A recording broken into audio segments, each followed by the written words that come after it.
You wake in 1325. Fleas infest your straw bed. Your wooden hut reeks of sweat and livestock. No privacy exists. The church bell clangs. Your joints ache at 22. Getting up means stepping on filth. Your family, animals, and insects share this single room. Welcome to medieval survival. I'm here to tell you about actual people who lived through this nightmare. Their names, their stories, their deaths. So get comfortable. Adjust your pillow. Maybe grab some water because you're about to appreciate that glass more than you ever have before. We're about to meet some people who would trade everything they owned, which wasn't much, for the worst day of your modern life. Ready? Good, because we're starting with the moment you open your eyes in 1347. And you're not going to like what you see. Chapter 1. The morning of Roger Bacon's servant. Let me tell you about a man named William. We know about William because his master, the philosopher Roger Bacon, wrote about him in a letter complaining to a colleague about the difficulty of keeping servants. William worked in Oxford in 1267, and his morning routine is documented in household accounts that survived in the Bodleian Library. William woke up around 4:30 a.m. Not because he wanted to, because if he wasn't up before his master, he'd be beaten. That's not an exaggeration. The household rules, written down and preserved, explicitly state that servants who sleep past the master's waking receive correction with a rod. But here's what makes William's morning genuinely horrifying to modern sensibilities. The room he slept in was what they called a garret, which is a fancy word for a storage closet under the roof. No windows, no ventilation, just a space roughly 4 feet by 6 feet that William shared with another servant, and approximately several thousand fleas. The historical record tells us that William had what was described as perpetual sores upon his legs. We know now this was almost certainly cellulitis, a bacterial infection of the skin caused by flea bites that he kept scratching. In one of Bacon's letters, he complains that William's leg wounds do leak upon the floor and create a most unwholesome odour. Think about that for a second. Your legs are literally oozing pus from infected flea bites. There's no antibiotic ointment. There's no bandage except maybe a rag that's dirtier than the wound. And your employer's main concern isn't your health, it's that you're dripping on his floor. William's bed was a straw pallet, not a mattress stuffed with straw, just straw on the floor with a thin piece of cloth over it. The household accounts show that this straw was changed twice a year. Spring and fall. That means for 6 months at a time, William was sleeping on decomposing plant matter that was also home to fleas, lice, bedbugs, and mice. We know about the mice because in another letter, Bacon mentions that servants must take care to prevent the mice from fouling the straw overmuch. Not prevent mice entirely, just prevent them from fouling it overmuch. There's an acceptable level of mouse defecation in your bed, apparently. When William woke up, he didn't wash his face. Water for washing was expensive because it had to be carried by hand from a well 2 streets away. The household accounts show purchases of water. 1 penny for 20 buckets. That sounds cheap until you realise that William earned about 2 pennies per week.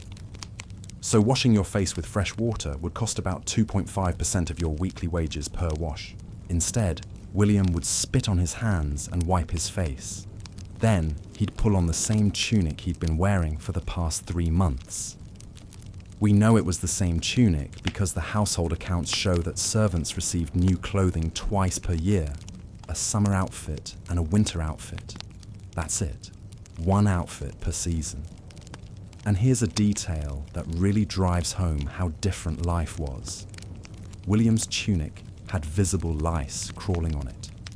We know this because Bacon wrote a treatise on optics, and in one section where he's discussing the power of the human eye to perceive small objects, he uses as an example the lice upon a servant's collar, which can be discerned from across a room if the light is good.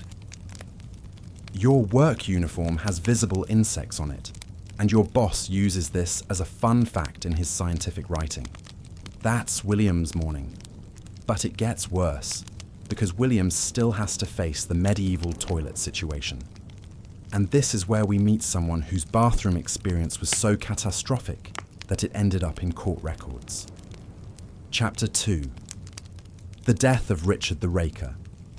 In 1326, a man named Richard the Raker died in London. We know exactly how he died because there was a coroner's inquest, and the report survives in the London Coroner's Rolls, which you can still read today at the National Archives. Richard's job was raker, which meant he collected human waste from the cesspits underneath people's houses and hauled it away to be used as fertilizer. It was one of the worst jobs you could have, but it paid relatively well because nobody else wanted to do it. Richard had built himself a little house on Ebgate Street. To save money, he'd constructed his toilet directly over the cesspit, which was normal. What was not normal was that Richard had apparently not maintained the wooden planks that covered the cesspit. We know this because of what happened on the night of December 12th, 1326. According to the coroner's report, Richard rose in the night to defecate. He went to his toilet, which was basically a wooden seat with a hole in it, positioned over the cesspit. The wooden planks underneath, rotted from years of exposure to human waste, gave way. Richard fell through.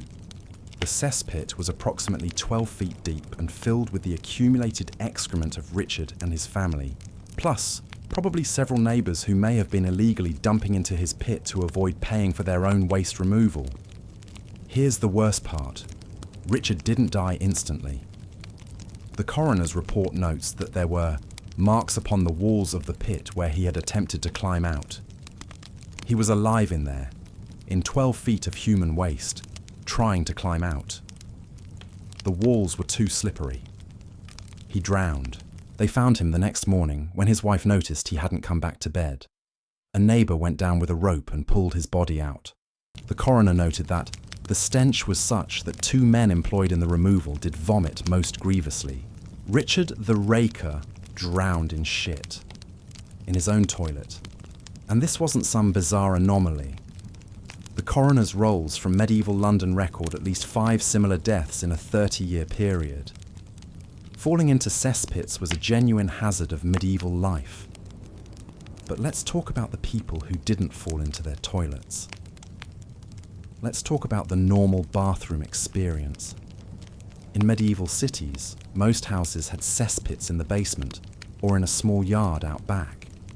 These were pits lined with stone or wood, maybe 6 to 12 feet deep.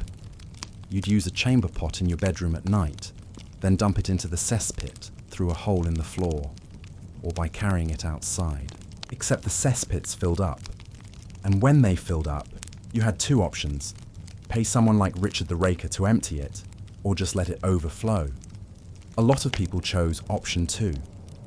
There's a court case from York in 1357 involving 2 neighbours, William de Hauton and John de Acklam. William sued John because John's cesspit had overflowed into William's cellar. The court records describe John's cellar as so filled with the filth from the cesspit that no one could enter without great peril and disgust. So, the judge ordered John to empty his cesspit. John refused. The case dragged on for 3 years. During those 3 years, John's family just kept using the overflowing cesspit. His wife, his children, his servants, all dumping their waste into a pit that was backing up into the neighbour's cellar. Eventually, the court imposed a fine. John paid it and hired someone to dig a new cesspit, but he never cleaned out the old one.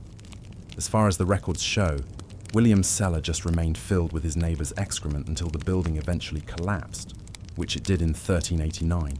Now imagine, you're a medieval person waking up and needing to use the bathroom. You're not heading to a clean, private bathroom with toilet paper and a flush mechanism. You're heading to a wooden seat suspended over a pit of fermenting human waste. In winter, it's freezing. In summer, the smell is indescribable. All year round, there are flies, so many flies. And this is if you're in a city. If you're in the countryside, it's somehow worse. Let me tell you about Alice Giloween. Chapter 3. Alice Giloween and the Cost of Privacy. Alice Giloween lived in a small village in Essex in 1311. We know about her because she was involved in a manor court case over some chickens, and the court records happen to mention details about her living situation. Alice lived in a one-room house with her husband, her 4 children, ages 2, 4, 7 and 9, her mother-in-law, and occasionally her brother-in-law when he was between jobs. 8 people, 1 room. The room was approximately 15 feet by 20 feet. The manor court records mention Alice's house because there was a dispute about whether she was allowed to build a second room. The lord of the manor said no. Alice had built it anyway. The description of why she wanted a second room is illuminating. Alice stated to the court that she could not in decency perform natural functions with her husband when the children and mother were present. She wanted a second room so she and her husband could have privacy for sex. The Lord's representative argued that Alice didn't need a second room because all manner of natural functions have been performed in the presence of family since time immemorial, and no shame attaches to such things. Alice lost the case. The second room was torn down. She and her husband went back to having sex in the same room where her children, her mother-in-law, and sometimes her brother-in-law were sleeping. But here's what the court records also mention. Alice's house had no toilet, not even a cesspit. The entire village shared 3 communal dung heaps located at the edges of the village common land. If you needed to defecate, you walked to one of the dung heaps, squatted, did your business in front of anyone else who happened to be there, and walked back. The court records mention this because there was a separate case about a man who'd been fined for fouling the lane instead of using the communal dung heap. His defense was that he'd been ill and couldn't make it to the dung heap in time. The court didn't care. He was fined anyway. So Alice's morning routine, which we can piece together from these court records and from contemporary household management books, went something like this. Wake up on a straw pallet on the floor, surrounded by family members. Put on the same dress she'd been wearing for the past week because she only owned 2 dresses, one for summer and one for winter. Walk outside to the dung heap, which was about 200 yards from her house. Squat there with whoever else from the village was also there at 5 a.m. Walk back. Start the fire, which involved taking the embers she'd banked the night before and blowing on them until they rekindled. A process that could take 20 minutes and left you covered in ash. No shower, no face wash, no teeth brushing. Just ash, yesterday's clothes, and the memory of squatting on a communal dung heap while making eye contact with your neighbour. And Alice was relatively well off.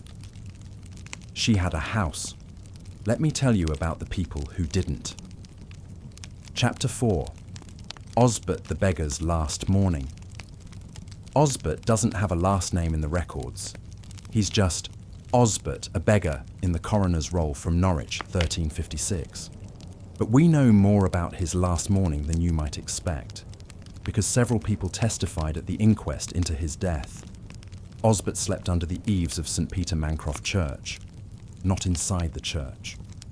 The church was locked at night to prevent people like Osbert from sleeping inside, under the eaves, which provided a little shelter from rain, but none from cold. On the night of January 14th, 1356, it was cold enough that the water in the nearby horse trough froze solid. We know this because one of the witnesses, a baker named John Benton, mentioned it. He said he'd noticed the frozen trough when he left his house at 4 a.m. to start heating his ovens. John testified that he saw Osbert lying in his customary place, covered with what appeared to be sacking. John assumed Osbert was asleep. He wasn't. He was dead. Osbert had frozen to death during the night. He was wearing, according to the coroner's examination, a single tunic so thin and threadbare that daylight could be seen through it. He had no shoes, no cloak, no blanket except a piece of old sacking that had probably been used to transport grain and still had grain husks stuck to it. The coroner estimated Osbert's age at 30 years or thereabouts. 30. He looked old enough that the coroner wasn't sure if he was 30 or 50, but dental examination suggested he wasn't older than his early 30s. Osbert had been begging in Norwich for at least 5 years. Multiple witnesses knew him. One woman testified that she'd given him bread many times. Another man said Osbert had worked for him occasionally, doing odd jobs for a penny here and there. But nobody had invited Osbert into their home that freezing night. Nobody had given him a blanket, because Osbert had lice. Everyone who testified mentioned it. The beggar with the lice. That's how they knew him.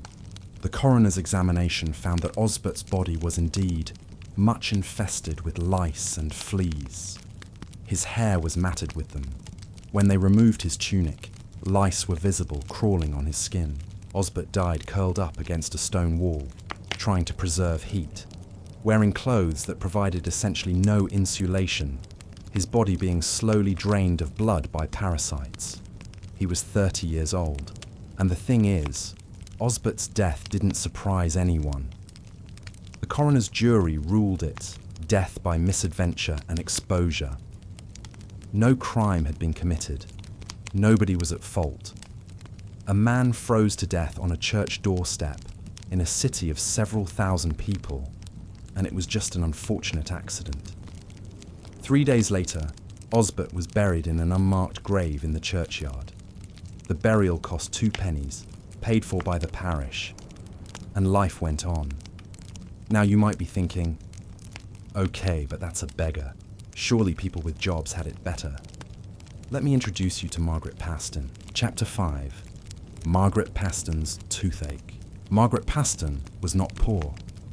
She was the wife of a wealthy landowner in Norfolk.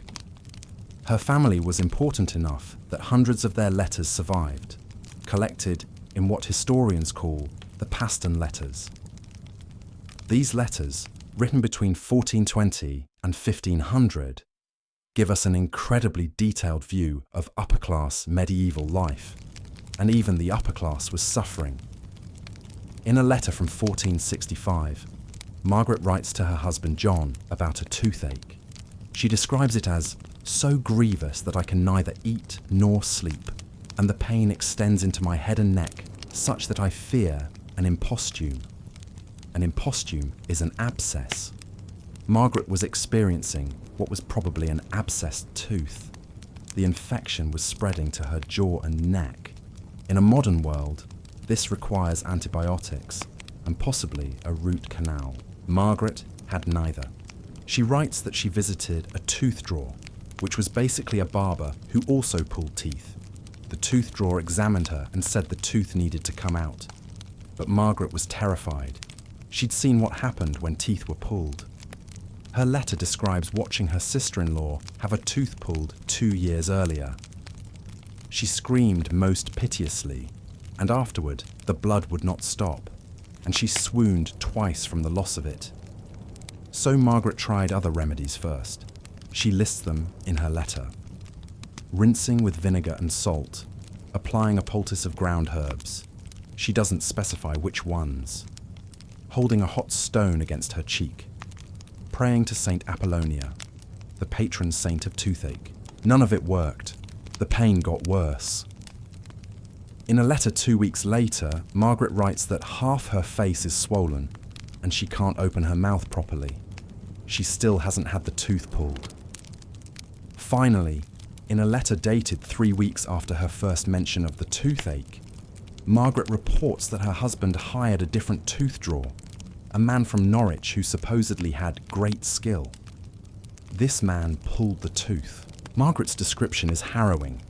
He did grasp the tooth with his pincers and did pull with such force that I thought my jaw would break. The pain was beyond anything I have felt, worse than childbirth. I did scream and could not help it, though I am ashamed to say so. The tooth would not come at first, and he had to pull 3 times, twisting as he pulled.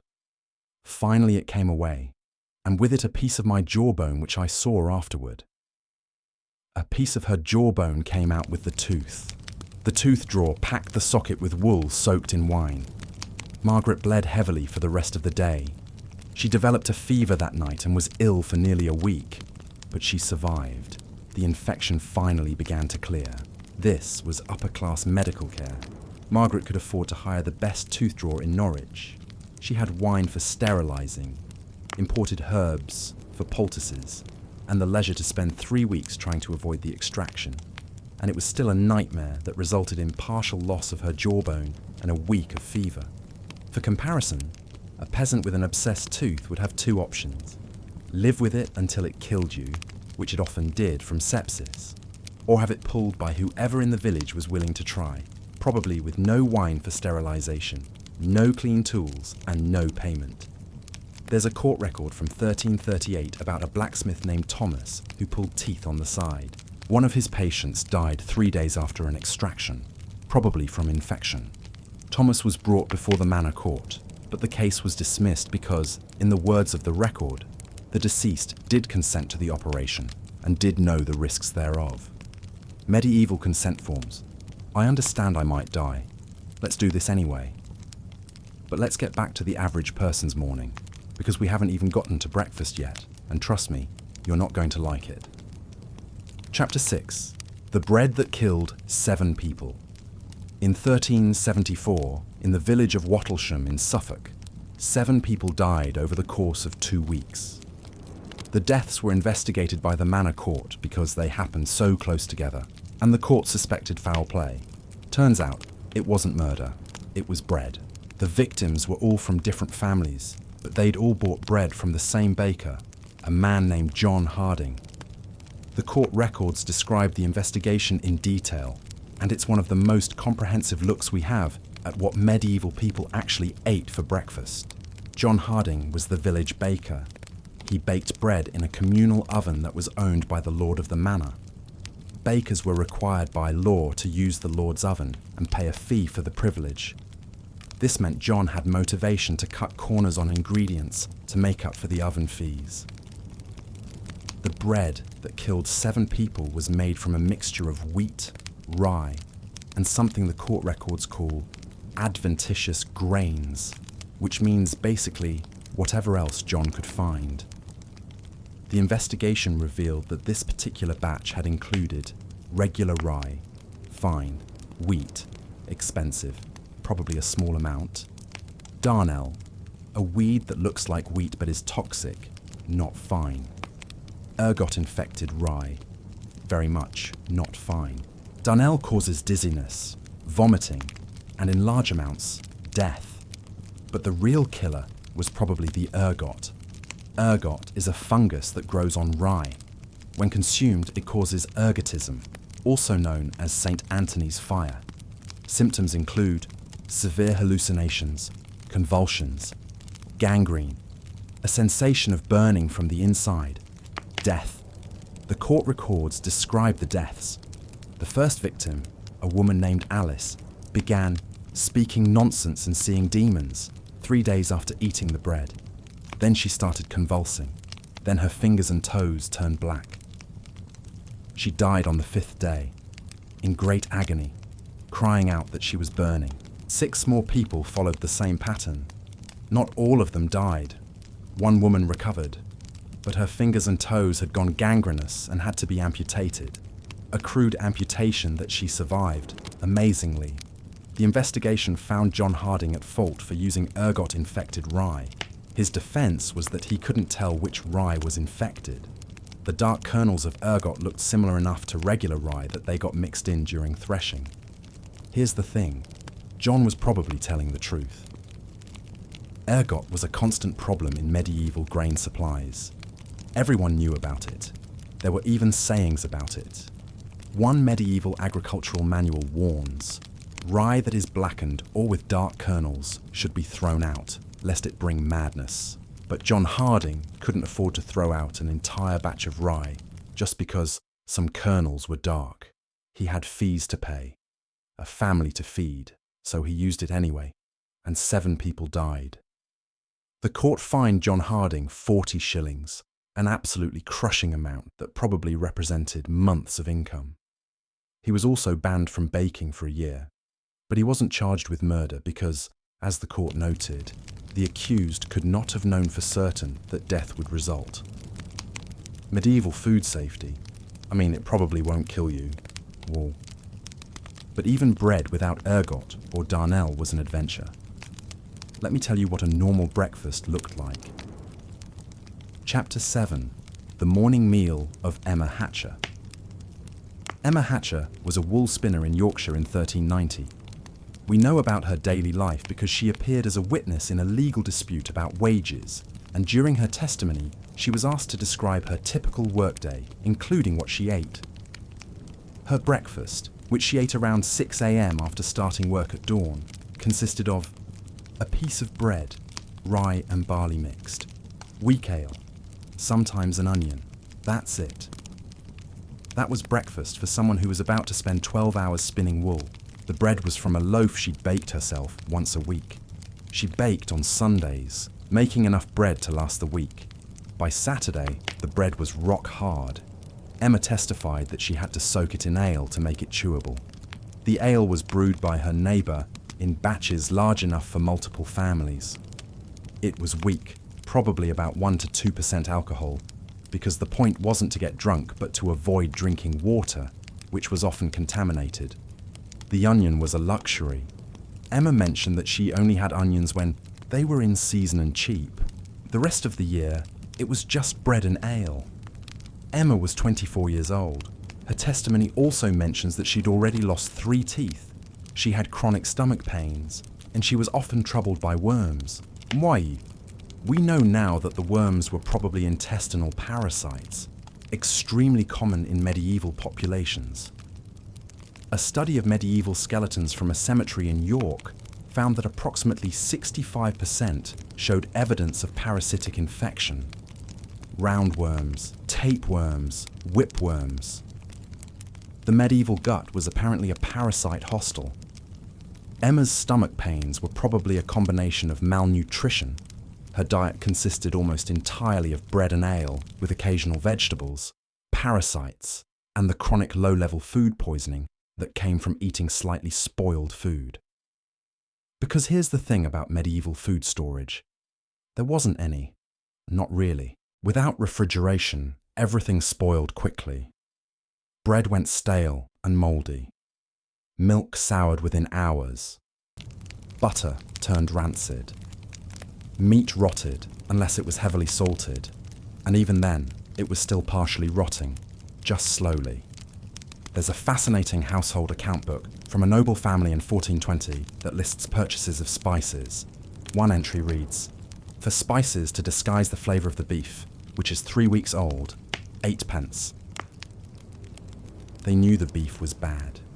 They just covered up the taste with expensive spices and ate it anyway. Because wasting food was not an option. For people like Emma Hatcher, there were no expensive spices to disguise spoilage. You just ate questionable food and hoped for the best. A letter from a medieval physician advises, if meat be somewhat tainted, cut away the worst parts and cook the remainder very thoroughly with strong herbs. Somewhat tainted. That was a normal description of food. There's a court case from 1310 involving a butcher who sold meat that was green and did stink abominably. Multiple people got sick. The butcher's defense was that the meat was no worse than is commonly sold. The implication being that mildly rotten meat was the standard, and this meat was only marginally worse. He was still fined, but only 12d, for selling green, stinking meat that made people sick. This was breakfast. This was what you had to look forward to every morning. Stale bread, weak ale, and the very real possibility that your food was actively trying to kill you. But let's say you survived breakfast.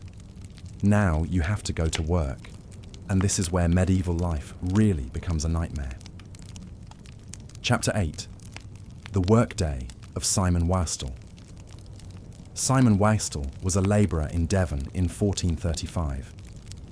We know about him because he was involved in a wage dispute with a landowner named Sir Richard Pollard. The case went to court. and Simon had to give detailed testimony about his work.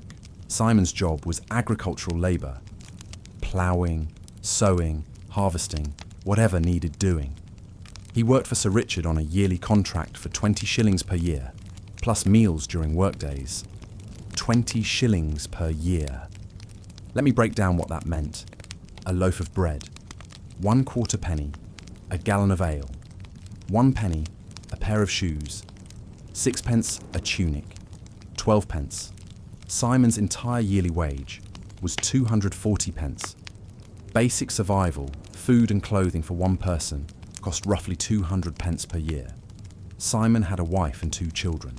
His wage didn't cover his family's expenses, so how did they survive? Simon's wife spun wool.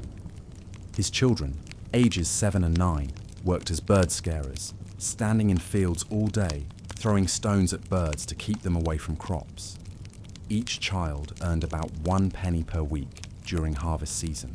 Between all of them, the family scraped by. Simon's workday started at dawn, which in summer meant 4:30 a.m, in winter 6:30 a.m. He worked until dark. In summer, that was a 16-hour day. In winter, about 10 hours. The court records describe Simon's typical day during harvest season.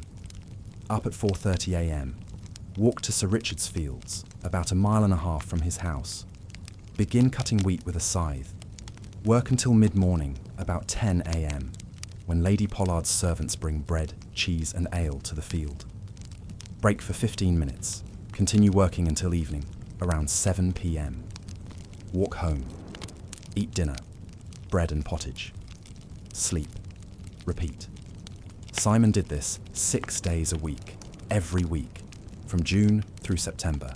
The court records also mention that Simon injured himself during this harvest. He did strain his back while lifting sheaves and was unable to stand upright for 3 days. Did he get those 3 days off to recover? No. He couldn't afford to. The contract specified that if Simon missed work, his pay would be docked. So Simon worked through the injury, bent over in pain. The injury never fully healed. In his testimony, Simon mentions that he still has a weakness in the back and cannot lift as heavy as before. He was 28 years old. Most medieval labourers had some kind of permanent injury by their late 20s. Agricultural work was brutally physical. The tools were primitive, and there was no such thing as light duty or workers' compensation. There's a manorial court roll from 1344 that mentions a reeve, a village official, conducting a survey of able-bodied workers. Out of 48 adult men in the village, only 12 were described as whole and without injury.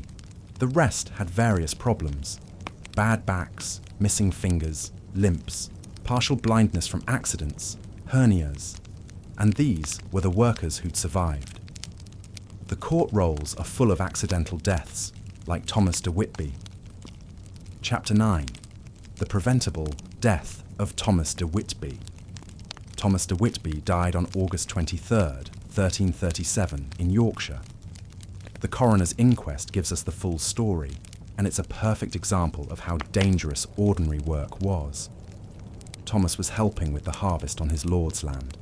His job that day was to drive a cart loaded with sheaves of wheat from the field to the barn. It was a 2-wheeled cart pulled by 2 oxen. The field was on a hill, not a particularly steep hill. The coroner's report describes it as a moderate slope, but steep enough that going downhill required caution. Thomas loaded the cart. Too much, according to several witnesses. One man testified that he'd told Thomas the cart was overladen and would be difficult to manage on the descent. Brr. Thomas replied that he had made this journey many times and knew what the oxen could handle. Thomas climbed onto the cart, sitting on top of the sheaves. The oxen started down the hill. Halfway down, the cart began rolling faster than the oxen could walk. The weight of the grain was pushing it. Thomas tried to brake by jamming a wooden pole into the wheel spokes. This was the standard braking method. The pole snapped. The cart accelerated. The oxen unable to hold it back, began to run. Thomas jumped off. He misjudged the speed. He landed badly, fell, and the cart ran over him. The wheels, wooden and iron-bound, crushed his chest. He was still alive when other workers reached him. He lived for about 2 hours, unable to breathe properly because his ribs were shattered. Multiple witnesses described him, gasping like a landed fish and asking for a priest. A priest was summoned. He didn't arrive in time. Thomas died in the field, surrounded by co-workers who couldn't do anything to help him except watch. The coroner's jury ruled it death by misadventure. No one was at fault.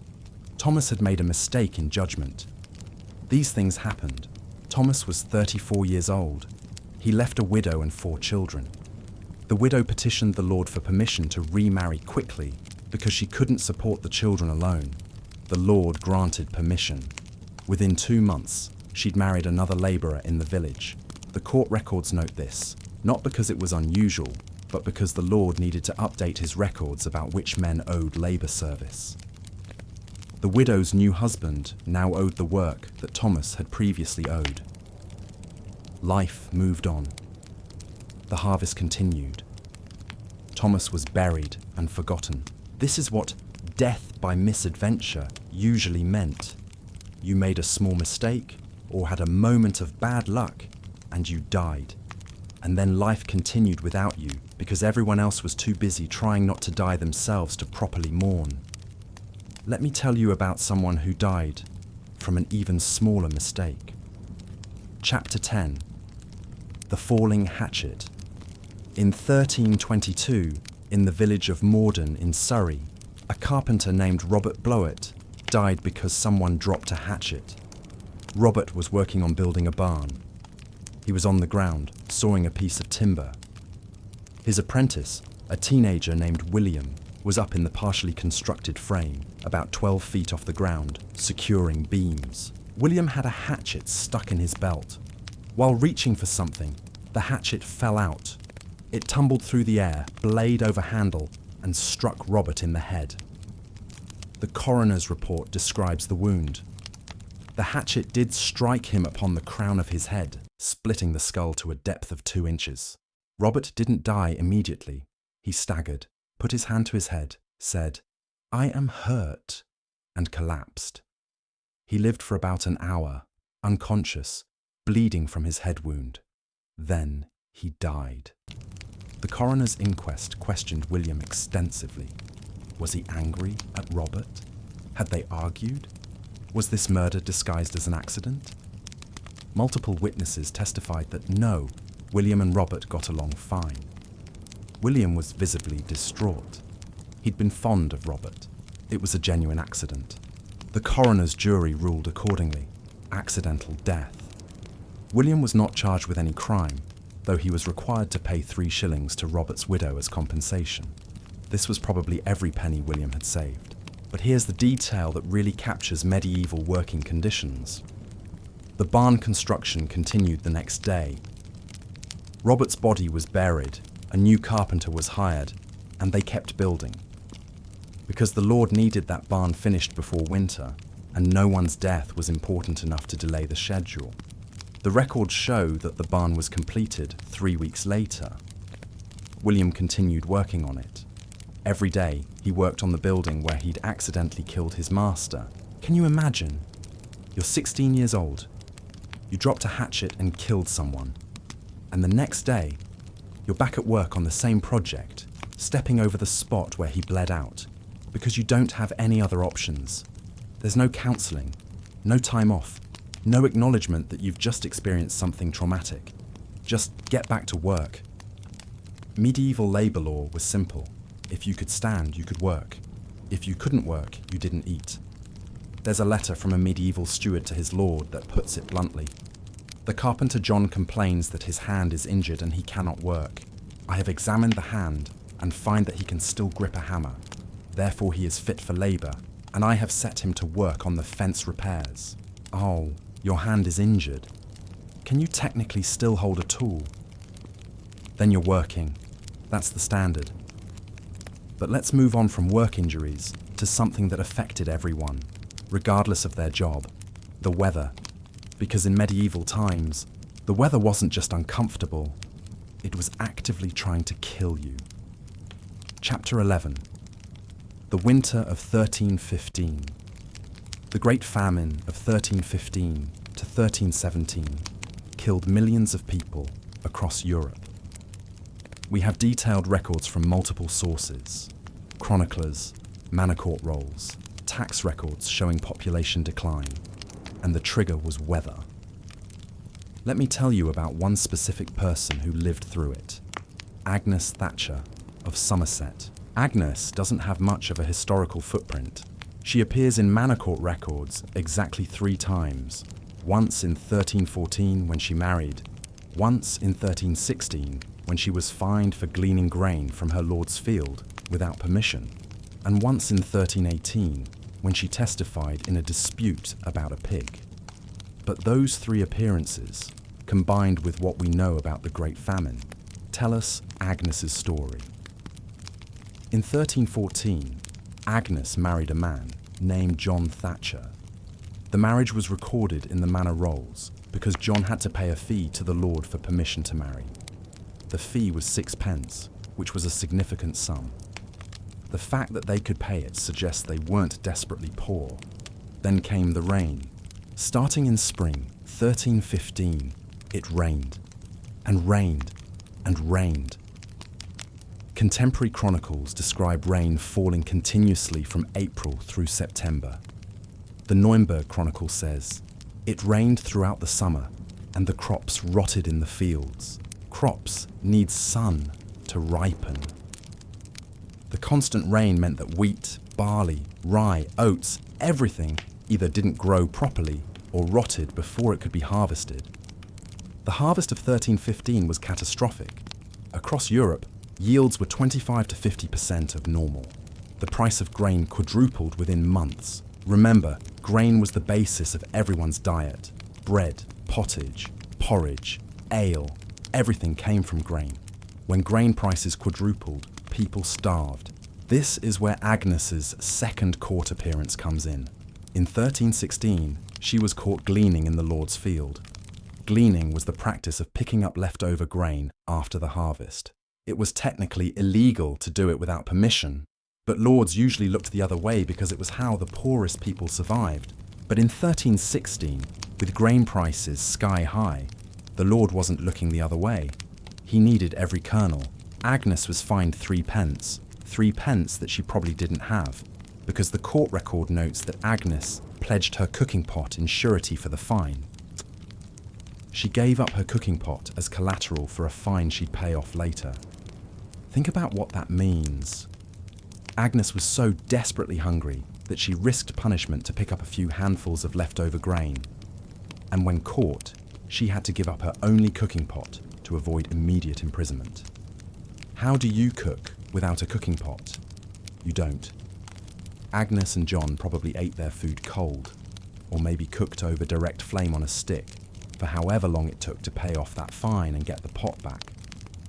The chronicles from 1316 are full of horror stories.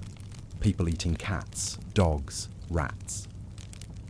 The less reliable chronicles mention cannibalism, though historians debate whether those accounts are true or exaggerated. What's definitely true is the death toll. Manor records from across England show mortality rates of 10 to 15% in 1316 alone. One village in Sussex lost 28% of its population in a single year. Agnes's third and final appearance in the records is in 1318, when she testified in a dispute about a pig. The record notes that she testified alone, described as Agnes, widow of John Thatcher. John had died, probably in 1316 or 1317, during the worst of the famine. The record doesn't say how. It doesn't need to. We know how. He starved. Agnes survived. She was a widow in 1318, trying to get by in a world that had no safety net for widows. And then she disappears from the records entirely. Did she remarry? Die? Move to another village? We don't know. But her story, fragmentary as it is, tells us what the Great Famine meant at the individual level. It meant giving up your cooking pot to avoid arrest for picking up grain. It meant your husband dying. It meant surviving somehow and carrying on. And here's the thing. The Great Famine was the worst weather-related disaster of the medieval period, but smaller-scale crop failures happened constantly. A bad harvest happened somewhere in England almost every other year. Weather wasn't just inconvenient, it was the difference between life and death. But weather didn't just affect crops, it affected everything.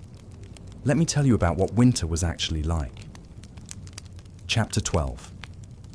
The Cold Inside. In December 1422, a noblewoman named Margaret Paston, yes, the same family from earlier, wrote a letter to her husband that includes this line. The frost is so hard that the water in the basin in our chamber froze solid overnight, and the servant could not break the ice even with a hammer. This was inside the house, in the bedroom, of a wealthy family. Medieval houses had no insulation. The walls were wood, stone, or wattle and daub, basically sticks and mud. Single-layer walls with gaps. Cold air came through.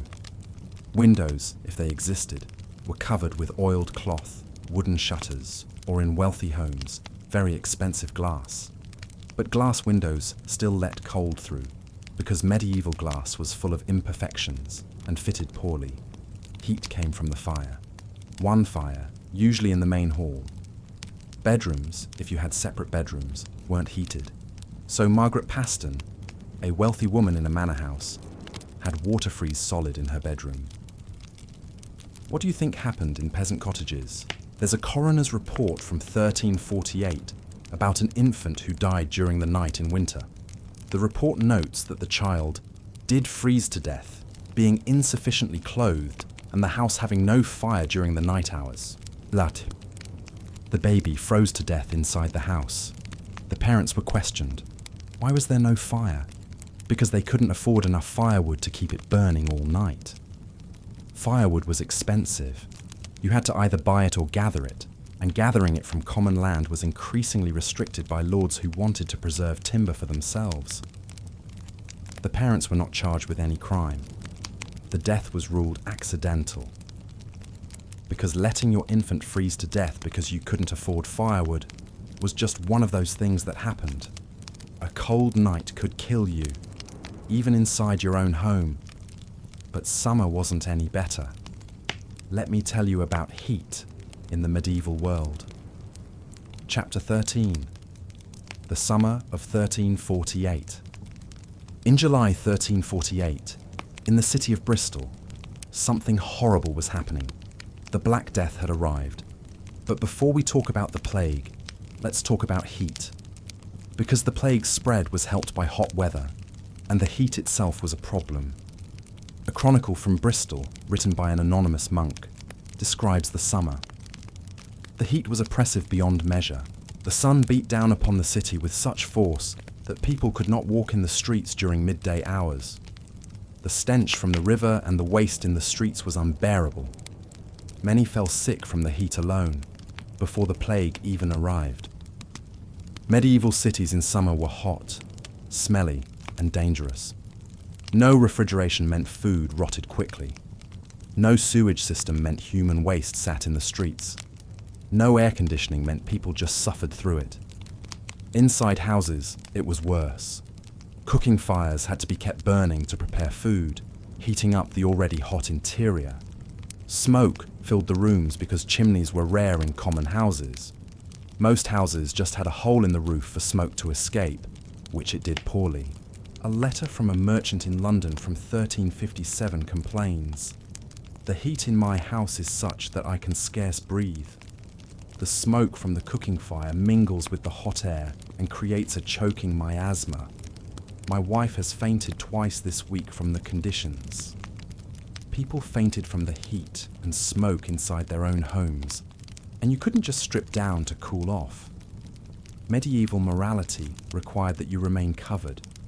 Men wore tunics, women wore long dresses, multiple layers, all wool or linen, both of which are hot in summer. There's a court case from 1334 where a woman was accused of indecency for removing her outer dress while working in a field during harvest. She was wearing an underdress beneath it, but removing the outer layer was considered scandalous. She was fined. You worked through the heat in full clothing, or you faced social punishment. Let's get back to Bristol in 1348. The heat was bad. But then the plague arrived, and everything became immeasurably worse. The same chronicle continues. In August, people began to die. First a few, then many. The bodies could not be buried fast enough. The heat caused them to putrefy rapidly, adding to the stench already present in the city.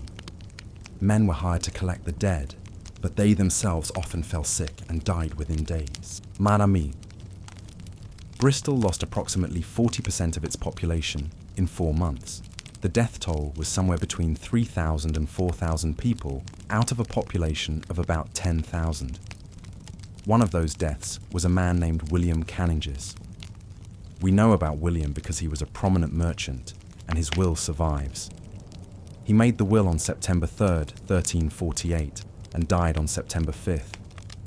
William's will is heartbreaking. He lists his wife and 7 children as beneficiaries, but by the time his will was probated, 6 of those 7 children were dead. His wife survived. 1 daughter survived. Everyone else, dead. The will also lists several servants, all dead. Business partners, most dead. The executor of the will, dead before he could execute it. A second executor had to be appointed. He also died before he could complete the job. Finally, a third executor managed to survive long enough to handle William's estate, by which point so much had changed that half the bequests were meaningless because the intended recipients were dead. The Black Death was the worst disaster of the medieval period, but it wasn't the only plague. Smaller outbreaks happened regularly. In London, there were significant plague outbreaks in 1361, 1368 to 1369, 1375, 1390 and 1405. That's just in the 14th century. Living in a medieval city meant accepting that every few years, a substantial portion of your neighbours would die of disease. Maybe you'd survive. Maybe not. It was random, and plague wasn't the only disease. Chapter 14. The Sweating Sickness. In 1485, a new disease appeared in England. It was called the sweating sickness because that's what it did, made you sweat, profusely, until you died. The disease appeared suddenly, killed quickly, often within 24 hours, and disappeared just as mysteriously. It struck several times between 1485 and 1551, then vanished completely. We still don't know what it was, but we have detailed descriptions of what it did to people. Let me tell you about Thomas More's experience with it.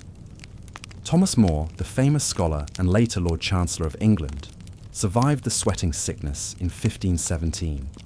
He wrote about it in a letter to Erasmus. More describes waking up one morning feeling a slight discomfort, nothing alarming. Within an hour, he was drenched in sweat. "I have never sweated so profusely," he writes. "My clothes were soaked through. I changed them, and within minutes, the new clothes were equally wet." He developed a headache of such severity that I thought my skull would burst. Then came the fever, the rapid heartbeat, the delirium. More was lucky. He had access to physicians who applied what treatments they knew, mostly bloodletting and prayers, neither of which helped. He survived through sheer chance. Many didn't. More's letter mentions that several people in his household died. "My servant John fell sick at dawn and was dead by sunset. The cook's boy likewise. In the city, I am told, hundreds are dying daily." The sweating sickness had a mortality rate somewhere between 30% and 50%. If you got it, you had roughly a coin flip's chance of survival, and there was no way to prevent it. It struck rich and poor alike. Cardinal Wolsey caught it and survived. Anne Boleyn caught it before she married Henry VIII and survived. Thousands of nameless peasants caught it and died. The disease would sweep through a town in a few weeks, kill a third of the population, and then disappear. No one knew why it came or why it left. This was the medical reality of medieval life. Diseases appeared. You either survived or didn't. Medicine couldn't help much. Prayer couldn't help much. You just had to endure. Speaking of medicine, let's talk about what happened when you actually went to a doctor. Chapter 15. The Surgery of John Ardern.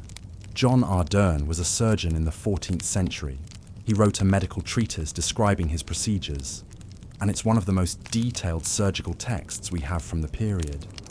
Ardern specialized in treating anal fistulas, which are painful infections in the rectal area. His treatise describes his surgical technique in graphic detail. Here's how Ardern performed the surgery. First, the patient was positioned on their hands and knees. No anesthesia. Ardern mentions that he sometimes gave patients wine or opium beforehand, but often didn't because the patient must be sensible enough to assist in the operation by holding still. You're conscious. You're about to have surgery on one of the most sensitive parts of your body. Your job is to hold still. Ardern then inserted a probe into the fistula to determine its extent. The patient will cry out, he notes matter-of-factly. This is to be expected. Next, he used a sharp knife to cut along the probe's path, opening the fistula completely. The treatise includes a diagram of this. It looks exactly as horrible as you'd imagine. After cutting, Ardern would pack the wound with a mixture of herbs and leave it to heal. The patient will experience considerable pain for many days, he writes. Comfort him as you can, but do not allow him to avoid the daily changing of the dressing, no matter how much he protests. Daily dressing changes on a surgical wound in your anal area, with no painkillers beyond maybe some wine, for weeks. Ardern's treatise also mentions his success rate. Of every 10 patients treated, approximately 8 survive. An 80% survival rate was considered excellent for medieval surgery. That means 2 out of every 10 people died, probably from infection, though Ardern doesn't specify. Just they do not recover. And this was a specialized surgeon, one of the best in England. Imagine what happened when you went to a barber surgeon, someone whose primary job was cutting hair. There's a court record from 1389 about a barber surgeon named Richard who attempted to remove a bladder stone from a patient. The patient died 3 days later, in great agony. Richard was fined 20 shillings, a huge sum, but was allowed to continue practicing. The fine wasn't for killing the patient, it was for attempting a surgery beyond his skill. The implication being that if he'd stuck to simpler procedures, he could have killed patients with impunity. Medieval malpractice. You can kill people, just stay in your lane. But most people never saw a surgeon. Surgeons were expensive. The average person treated their own injuries and illnesses with folk remedies, prayer, and hope. Let me tell you about what happened when people doctored themselves. Chapter 16. The home remedy that made things worse. In 1402, a woman named Joan Seymour of Devon treated her son's infected finger with a poultice made from cow dung, honey, and ground herbs. We know this because 3 days later, the son's entire arm was swollen and infected, and Joan called in a physician who documented the case. The physician's notes, preserved in a medical miscellany, describe the arm as grotesquely swollen, hot to the touch, with red streaks extending from the finger to the shoulder. Classic signs of sepsis. The physician's treatment? He bled the boy, applied leeches, and prescribed prayers to St. Roch. The boy died the next day. The physician's notes don't blame Joan. He matter-of-factly states that cow dung poultices were a common remedy among the common people, though not one I would recommend. Cow dung, on an open wound. This was normal. Medieval medical texts are full of recipes like this. A popular remedy book from the 14th century suggests treating headaches with a poultice made from crushed beetles. treating coughs with a syrup made from snail slime, treating infertility with powdered testicles of various animals. Some of these remedies did nothing. Some made things worse. Very occasionally, one would help through sheer accident. Willow bark tea for pain actually works because it contains salicylic acid, the precursor to aspirin, though medieval people didn't know why. But mostly, medieval medicine was a combination of superstition, folk tradition, and desperate hope. A letter from 1456 describes a woman treating her husband's fever by placing a live toad on his chest overnight. The toad will draw out the sickness, the letter explains. The husband died. The toad survived. When you were sick in medieval times, you had 3 options. Do nothing and hope you recovered naturally. Try folk remedies that might help, might do nothing, or might kill you faster. Pay for a physician who would bleed you, purge you, or prescribe prayer. None of these options were great. And if you were seriously injured, you were probably going to die. Chapter 17. The man who survived being hanged. In 1264, a man named William Duque was hanged for theft in London. The execution was carried out in the morning. William was left hanging from the gallows all day, as was customary, so people could see what happened to thieves. That evening, when they cut him down to bury him, William gasped and started breathing. He'd survived. The monks who were preparing to bury him instead carried him to St. Bartholomew's Hospital, where he was revived. He made a full recovery. Here's where it gets interesting. The law said that if you survived hanging, you were pardoned. The reasoning was that God had intervened to save you, so your execution was against divine will. William was freed. He lived for at least another 20 years. He appears in London records in the 1280s as a witness in a property dispute, identified as William Duque, who survived the noose. But William was extraordinarily lucky. For every person who survived an execution, thousands died from injuries that would be minor today. A broken leg, if it got infected, could kill you. A deep cut could kill you. Childbirth could kill you, and often did. A bad tooth could kill you. The leading cause of death for women aged 15 to 40 was childbirth. The leading cause of death for men was infection from injuries. The leading cause of death for everyone was fever, which was basically a catch-all for any disease that caused fever. Life expectancy at birth was around 30 to 35 years. But that's misleading, because it includes high infant mortality. If you survived to age 5, you could expect to live to about 50. Still young by modern standards, but not as young as the raw average suggests. But those 50 years were hard. By age 30, most people had chronic health problems, bad backs from physical labor, missing teeth, persistent coughs, joint pain, partially healed injuries that never quite healed right. There's a skeleton from a medieval cemetery in London that shows evidence of multiple healed fractures, severe arthritis in the spine and hands, periodontal disease, gum disease, so severe that most teeth were lost, evidence of tuberculosis, a healed skull fracture. That person survived all of that. They lived with all of that, probably in constant pain, probably with limited mobility. And they kept working because what choice did they have? This was normal. This was what it meant to get old in the medieval world. But we've been talking a lot about physical suffering. Let's talk about the mental and emotional suffering of medieval life. Chapter 18. The Grief of Marjorie Kempe. We've mentioned Marjorie Kempe before, but let's talk about her in depth, because her autobiography gives us the most detailed picture we have of medieval mental health.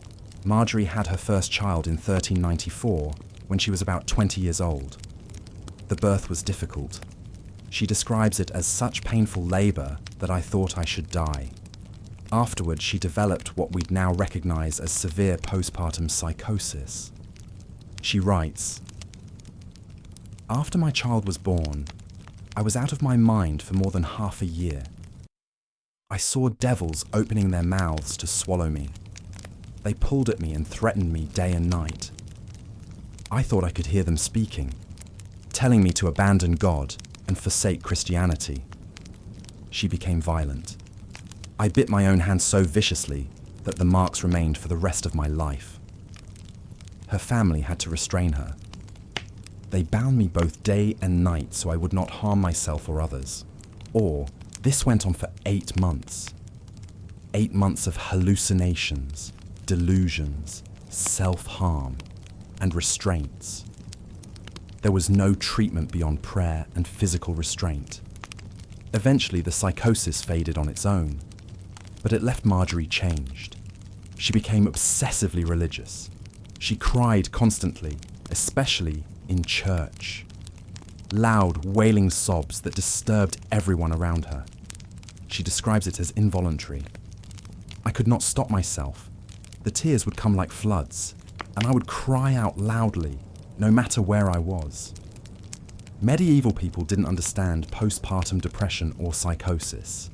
They interpreted Marjorie's behaviour as either demonic possession or divine inspiration, depending on who you asked. Marjorie's husband and family thought she was possessed. They brought in priests to exorcise her. The exorcism involved prayers, holy water, and at one point, beating her with a blessed rod to drive out the devil. It didn't work because she wasn't possessed. She was mentally ill. Eventually, some religious authorities decided her visions were from God, not demons. This was actually worse in some ways, because it meant Marjorie felt obligated to continue having these episodes, because they were holy. She spent the rest of her life crying in public, having visions, and being considered either a saint or a lunatic, depending on who you asked. And here's the tragedy. Marjorie was wealthy enough to have her story recorded. How many other medieval women experienced postpartum psychosis and were just restrained, beaten, or locked away until they either recovered or died? How many people with mental illness were treated as possessed or cursed? We have records of people being chained in churches because they were mad. We have records of people being dunked in water repeatedly to cool the fever in their brain. We have records of trepanation, drilling holes in skulls to let out the bad humours. Medieval mental health treatment was torture. But even if you were physically and mentally healthy, medieval life had one more horrible aspect: violence. Chapter 19. The Murder of John de Dalton. On March 15th, 1363, in the village of Butterwick in Yorkshire, a man named John de Dalton was murdered. We know exactly what happened because there was a detailed coroner's inquest. John was at the village alehouse, drinking with neighbours. It was late afternoon.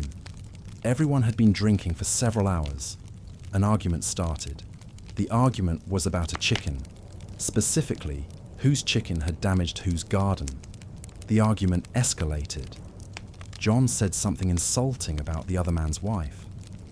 The other man, William de Harpham, punched John in the face.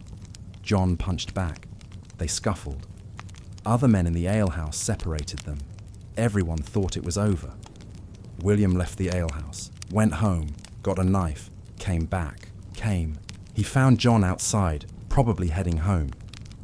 William stabbed him once, in the chest. The blade went between the ribs and pierced John's heart. John died almost instantly. Several people witnessed the stabbing. William made no attempt to flee. He just stood there, knife in hand, while John bled out in the street. The coroner's inquest interviewed everyone. All agreed on the basic facts. An argument about a chicken, escalating to insults, to a fistfight, to murder. William was arrested. He was tried at the next county court session, found guilty, and hanged. The whole thing, from argument to execution, took about 2 months. And here's the thing that's so striking about this case. It was completely ordinary. The coroner's rolls from medieval Yorkshire are full of cases like this. Arguments that escalated to violence. violence that escalated to death. In modern terms, this would be a shocking case, a murder over a chicken and an insult. But in medieval England, it was routine enough that the coroner barely comments on the circumstances. Medieval society was violent in ways that are hard for us to comprehend. Men carried knives as everyday tools, and those knives became weapons in moments of anger. Disputes were settled with fists or blades. Law enforcement was minimal. A study of coroners' rolls from 14th century England found that the murder rate was approximately 10 times higher than modern rates. In some cities, it was even higher. Oxford in the 1340s had a murder rate of about 110 per 100,000 people per year. For comparison, the current murder rate in Chicago, often cited as a violent city, is about 18 per 100,000. Medieval Oxford was 6 times more violent than modern Chicago. And most of these murders were like John de Dalton's, sudden, over minor disputes, fueled by alcohol. Your neighbour might kill you because you insulted him, or because you looked at him wrong, or because he was drunk and angry.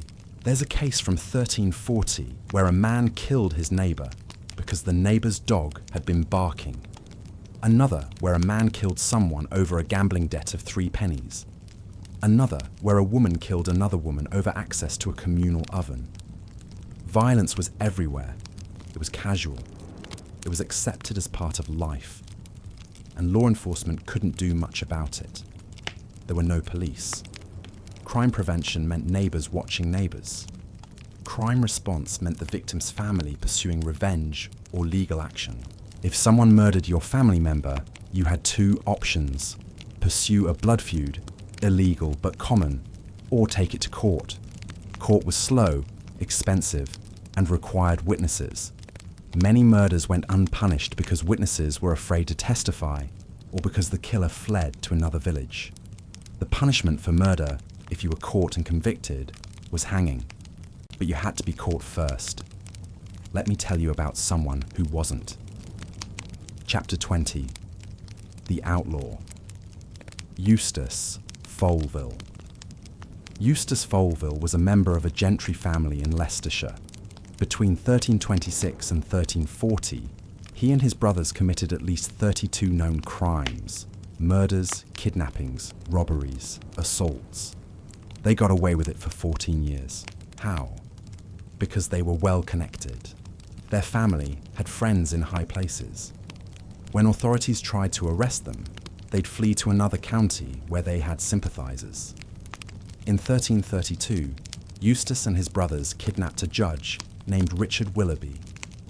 They held him for ransom, demanding £90, an enormous sum. The ransom was paid. They released the judge. Eustace was never punished for this. In fact, in 1340, the king pardoned him in exchange for military service in France. Eustace went to war, fought for the king, and came back a respectable citizen. The Foleville gang's crimes were well documented because their victims were important enough that records were kept. But how many similar gangs operated in areas where records weren't kept? How many people were robbed, kidnapped, or killed by outlaws who were never caught? Medieval England had a serious banditry problem. Roads were dangerous. Forests were dangerous.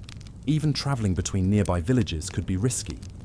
There's a letter from 1380 from a merchant complaining that he can't safely transport goods from London to Norwich without hiring armed guards. And even then, he's been robbed twice. If you were travelling alone, you were taking your life in your hands. And it wasn't just outlaws you had to worry about. Sometimes the people who were supposed to protect you were the problem. Chapter 21. The Corrupt Bailiff.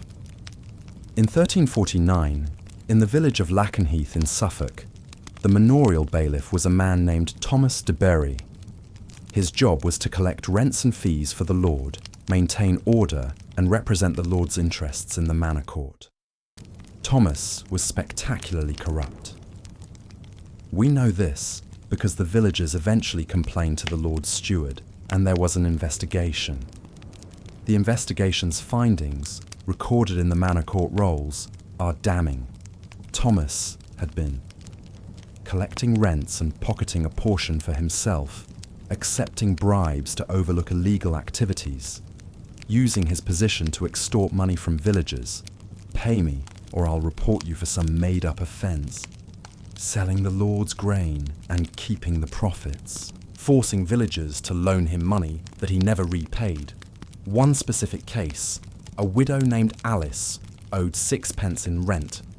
Thomas told her the rent was actually 12 pence. She didn't know how to read or do math well enough to challenge him. She paid 12 pence. Thomas recorded 6 pence in the official records and pocketed the difference. He did this to dozens of people over several years. Another case. A villager named Robert wanted to marry.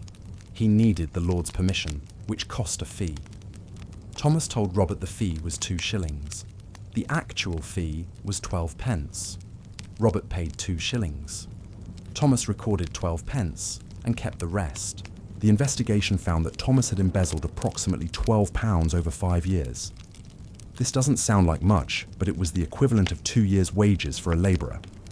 And that's just what they could prove. The actual amount was probably higher. Thomas was dismissed from his position and ordered to repay what he'd stolen. He fled the village instead and was never seen again. A new bailiff was appointed. There's no record of whether he was any more honest. This was the reality of medieval governance. The people in power were often corrupt, and there was little you could do about it. If the bailiff was cheating you, who did you complain to? His boss, the Lord's steward, who might be in on it? The Lord himself, who was probably miles away and didn't care about the day-to-day operations of one village. You just had to endure it. And if you were really unlucky, the person exploiting you was the church. Chapter 22. The Pardoner's Tale, real version. In 1377, a travelling pardoner was arrested in Kent and his belongings examined. The inventory of what he was carrying provides a perfect look at medieval religious fraud. Pardoners were men licensed by the church to sell indulgences, documents that supposedly reduced your time in purgatory. They travelled from village to village, selling salvation. This particular pardoner, whose name was recorded as John but no surname given, was carrying 47 fake indulgence letters with blank spaces to fill in the buyer's name. A box containing the finger bone of St. Peter, actually a chicken bone. A vial of the Virgin Mary's milk, actually chalk dissolved in water. A piece of the true cross, actually wood from a local carpenter's shop. Several pieces of cloth claimed to be from various saints' clothing. He'd been selling these relics for significant sums. A finger bone of St. Peter would cost a peasant family a week's wages or more. The investigation found that John had made approximately £20 over the previous year, an absolutely enormous sum. For comparison, a parish priest might earn £5 per year. John was making 4 times a priest's salary by travelling around selling chicken bones and carpenter's scraps as holy relics. He was tried by an ecclesiastical court. His punishment? He was forbidden from selling pardons for 1 year and had to do public penance, standing in church and admitting his fraud. That's it. After a year, he could presumably go back to selling fake relics. And John wasn't unusual. Chaucer's Canterbury Tales includes a pardoner character because pardoners were a recognised type of fraud artist. Everyone knew they were mostly frauds, but people bought from them anyway because the fear of purgatory was so strong. The church's teaching was that after you died, unless you were a saint, you'd spend time in purgatory suffering for your sins before you could enter heaven. This time could be reduced by good works, prayer, and indulgences. For medieval people living in constant fear of death, the promise of reduced suffering after death was worth paying for, even if you suspected the pardoner might be a fraud. The church, as an institution, was complicit in this.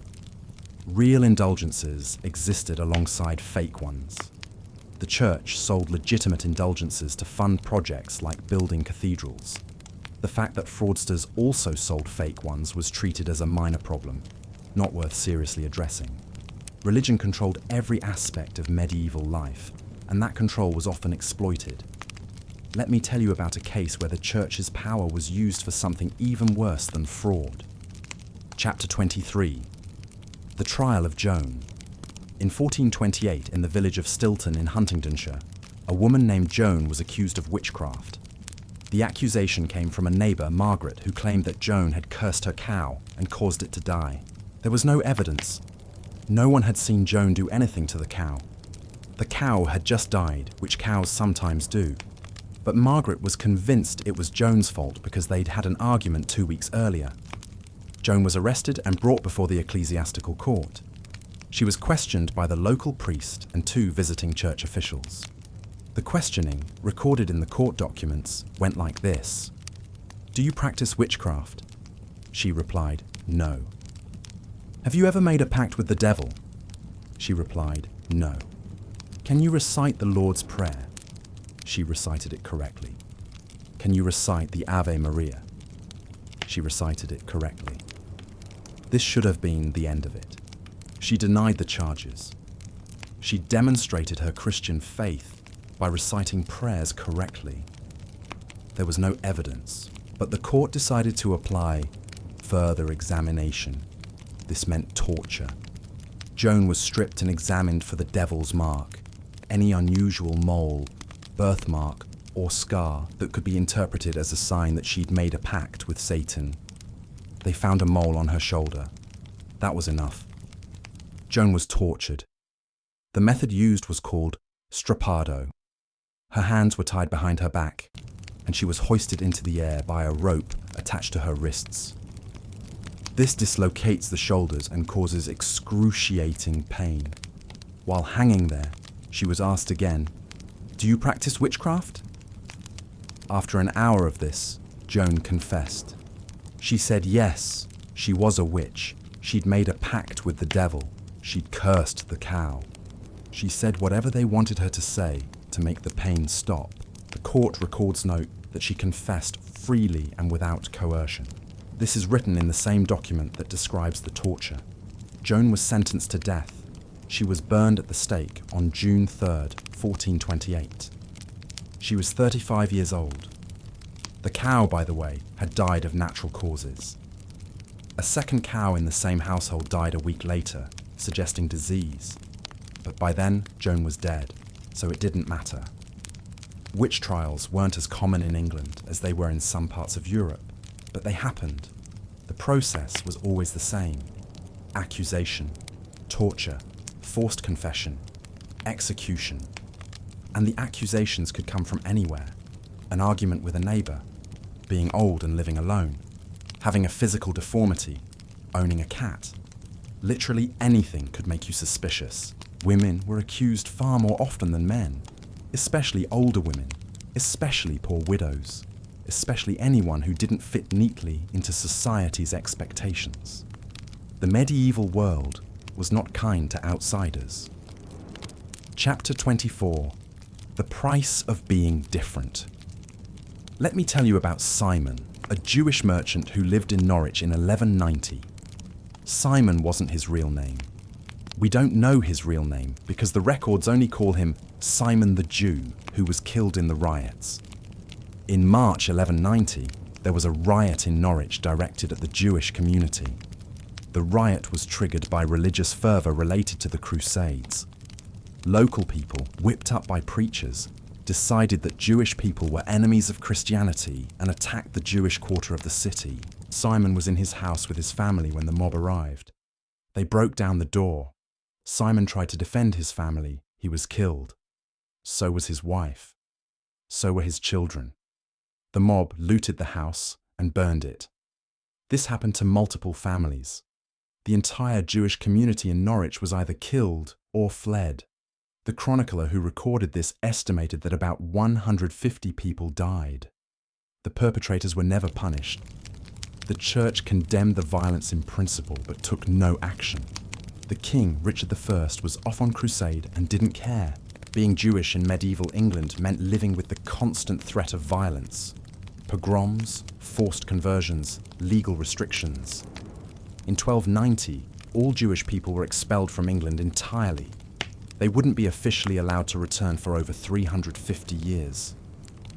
But it wasn't just Jewish people who faced persecution for being different. People with disabilities were often seen as cursed by God. A child born with a deformity might be abandoned or killed. Adults who became disabled might lose their livelihoods and end up begging. There's a court case from 1345 involving a man named Roger who was blinded in one eye in an accident. He'd been a carpenter. After losing his eye, he couldn't work as precisely. He lost his job. His wife left him because he couldn't support the family. He ended up begging in the streets. Roger's case only appears in the records because he was arrested for vagabondage, being homeless and begging without a license. He was fined 6 pence, which he obviously didn't have, so he was put in the stocks for a day. You lose an eye, lose your job, lose your family, and then get put in the stocks for being poor. That's medieval social services. People who were mentally disabled faced similar problems. If they had family who could care for them, they might be kept hidden at home. If not, they'd end up on the streets, vulnerable to abuse and exploitation. There's a record from 1372 of a simple-minded woman, the term used in the record, who was repeatedly raped by men in her village. When her family tried to pursue justice, the defense was that she was too simple to be a credible witness. The case was dismissed. Being different, in any way, was dangerous. Chapter 25. The End of Everything. Let's end where most medieval lives ended, with death. In 1471, a man named Thomas Kentwood died in his village in Wiltshire. We know about Thomas because his will survives, and it's remarkably detailed. Thomas was a yeoman farmer, relatively prosperous. He owned his own land, had animals, and had managed to save some money. He was 52 years old, which was a good lifespan for the time.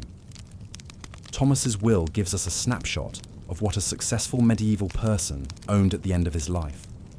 One house, wooden, thatched roof, 2 rooms, 12 acres of land, 2 oxen, 4 cows, 8 sheep, 2 pigs, 1 cart, various agricultural tools, 2 cooking pots, 2 tunics, 1 good cloak for church, 1 wooden bed frame, 1 mattress, stuffed with wool, a luxury, several pewter plates, also a luxury, £2 in coins.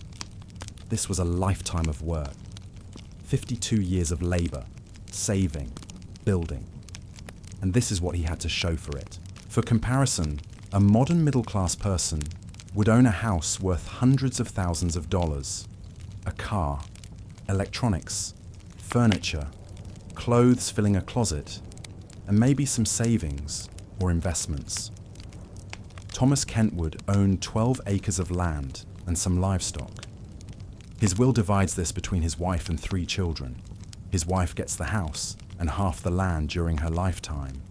His sons split the other half and will get the full estate when their mother dies. His daughter gets 10 shillings and 2 sheep. That's it. That's her inheritance. 10 shillings and 2 sheep. Because daughters didn't inherit land unless there were no sons. Thomas's will also includes instructions for his funeral.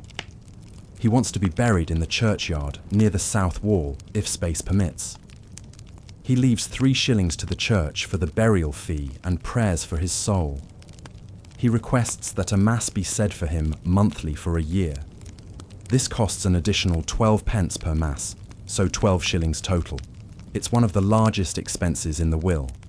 Thomas is trying to buy his way out of purgatory, or at least reduce his time there. The will ends with a note from the scribe who recorded it. Thomas Kentwood did make this his last will on the 14th day of March. He died on the 16th day of March and was buried on the 18th. 2 days from making his will to death. Whatever illness killed Thomas, it killed him quickly. His funeral would have been simple. A wooden coffin, maybe. More likely just wrapped in a shroud, carried to the church by neighbours, buried in a grave marked by a wooden cross that would rot away within a few years.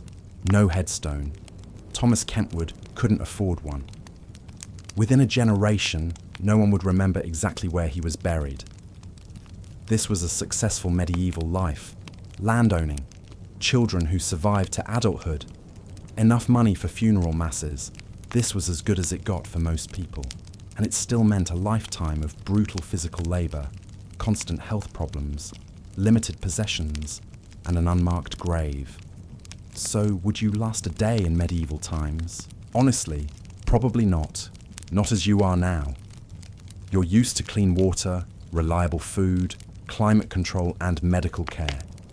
You'd struggle with the cold, the hunger, the constant discomfort. The smells alone might break you. But medieval people didn't just survive this. They lived full lives. They loved their children.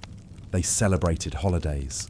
They laughed, sang, told jokes, found joy in small things. There's a court record from 1388 that mentions a village holding a celebration for a wedding. The whole village contributed food. There was dancing.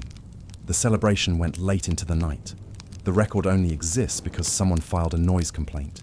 People were celebrating so loudly that someone complained about the noise, and somehow this ended up in court records. That's wonderfully human. Or the letter from a merchant in 1450 to his wife, where he writes, "I have found the blue cloth you wanted, and am sending it by the next carrier. Also, I am sending gingerbread for the children, because I know how they love it."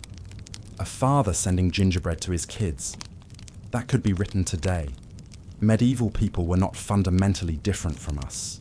They had the same hopes, fears, loves, and losses. They were just trapped in a world that was infinitely harder than ours. Every time you turn on a tap and clean water comes out, think of the medieval person who had to walk to a well, draw water, carry it home, and boil it to make it safe. Every time you take an aspirin for a headache, think of the medieval person who suffered through migraines with nothing but prayer. Every time you adjust your thermostat, think of the medieval person shivering in a one-room house with gaps in the walls.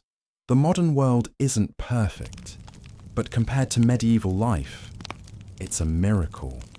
We stand on the backs of people like William, the servant with infected legs who had to work anyway, like Agnes Gillowen, who lost her husband to famine, like Thomas Kentwood, who worked his whole life for 12 acres and some sheep. They survived so their children could survive, so their children could survive, generation after generation, each one making tiny improvements, until eventually we got here. To a world where you can lie in a comfortable bed, listening to this video, and be horrified by how your ancestors lived. They earned this for you. Every modern comfort, every medical advancement, every law protecting workers' rights, every social safety net. It all came from people who lived through the nightmare of medieval life and said, "This has to get better." And it did. Slowly, over centuries. But it did. So tonight, when you go to bed in your climate-controlled house, in your clean sheets, with a full stomach and no parasites, maybe whisper a thank you to all the Williams and Agneses and Thomases who lived and died so you wouldn't have to. Sleep well. They couldn't.